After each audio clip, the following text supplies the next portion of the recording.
Je vais d'abord démarrer en vous souhaitant un joyeux Halloween, parce que le film d'horreur a démarré tôt ce matin.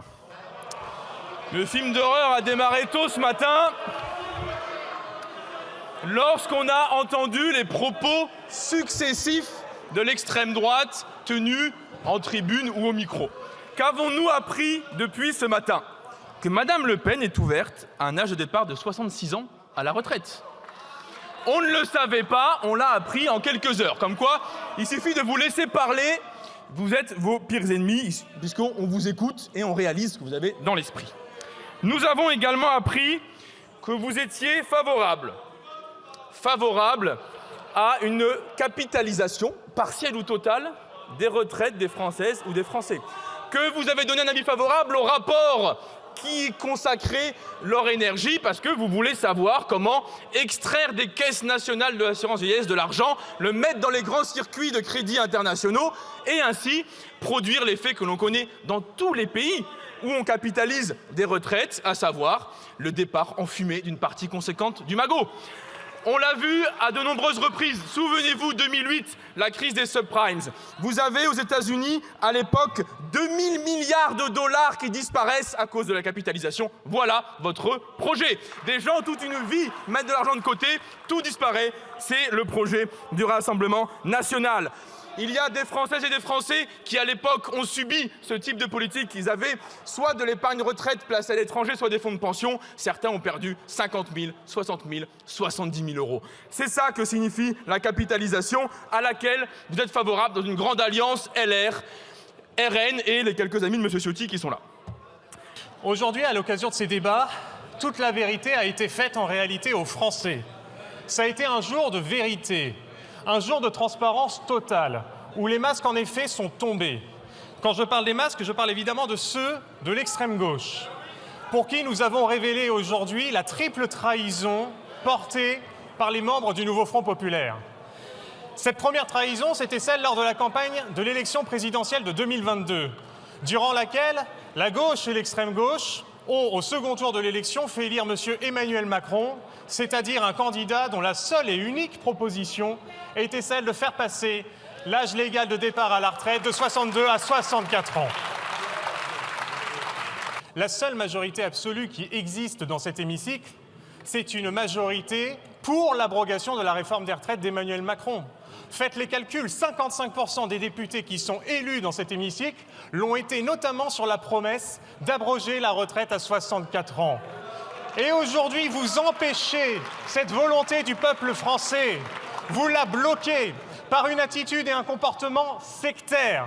C'est vous qui, demain, allez devoir, dans vos circonscriptions, face à vos électeurs, aller expliquer pourquoi ils doivent continuer à travailler 2 années supplémentaires. C'est vous qui allez devoir expliquer aux femmes qui ont les carrières hachées et qui sont les premières pénalisées par cette réforme injuste, eh bien pourquoi la réforme aujourd'hui n'a pas été abrogée par votre faute.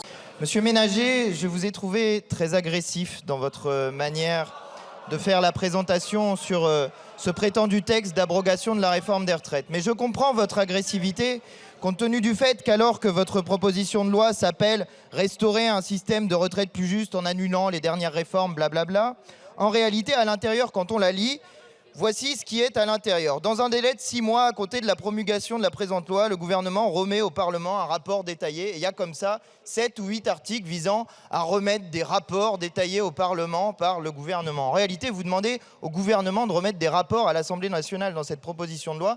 Et je comprends votre agressivité compte tenu du fait que vous êtes obligé de masquer le fait que votre proposition de loi est vide par des mensonges répétés. Je comprends que vous soyez gêné, puisque lors de la campagne législative, vous aviez dit qu'il fallait faire un audit avant d'abroger la réforme des retraites. Où est passé cet audit? Vraisemblablement, vous demandez au gouvernement de le faire à votre place.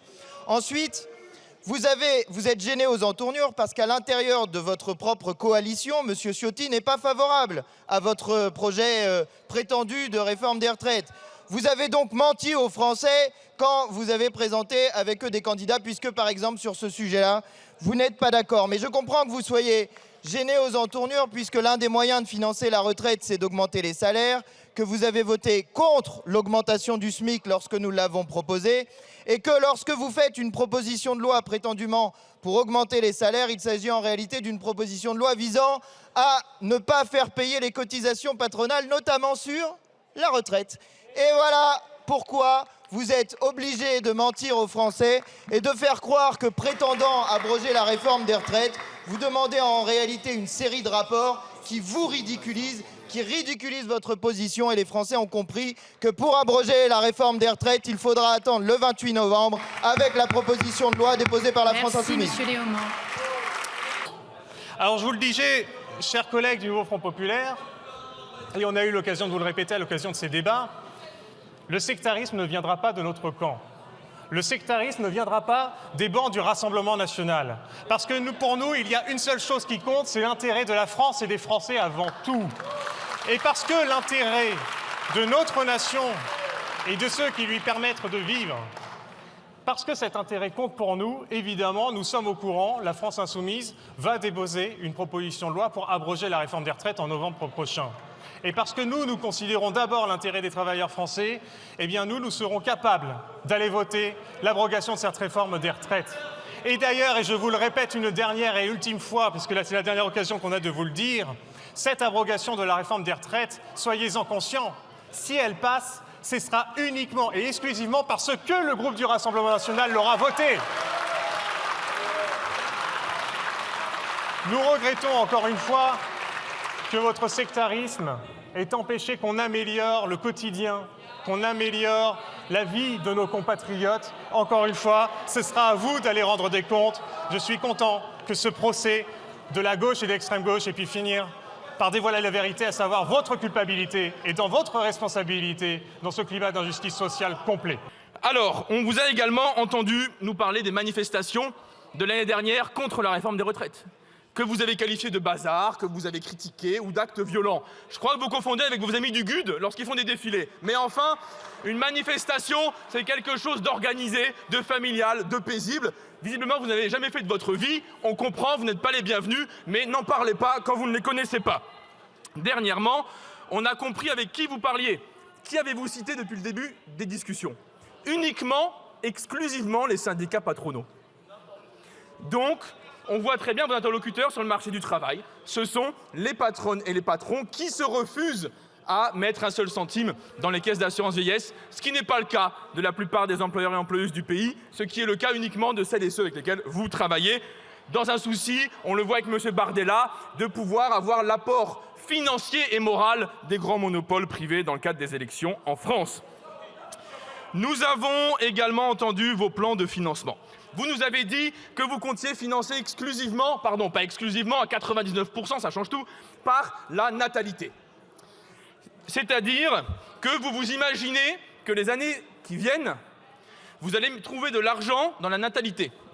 Alors, collègues, lorsqu'un bébé naît, on ne peut pas le mettre au travail à 3, 4, 5 ans, vous savez. Ça ne fonctionne pas.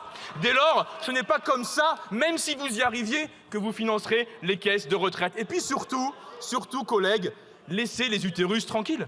Personne ne vous a rien demandé sur le nombre d'enfants que les femmes devaient faire dans ce pays. Et cet élément-là est central. Votre souci du financement exclusif par la natalité explique vos votes toute la semaine passée dans le projet de loi de financement de la sécurité sociale. Car lundi, puis mardi, puis mercredi, vous avez voté contre toutes les propositions visant à lever des cotisations, y compris sur les plus hauts revenus du pays, y compris sur les dividendes, y compris sur les revenus des rachats-ventes d'actions. À chaque fois qu'il fallait toucher à 1 euro des plus puissants pour les mettre dans les caisses de retraite et financer l'abrogation de la réforme des macronistes, vous vous y êtes opposé main dans la main avec M. Barnier.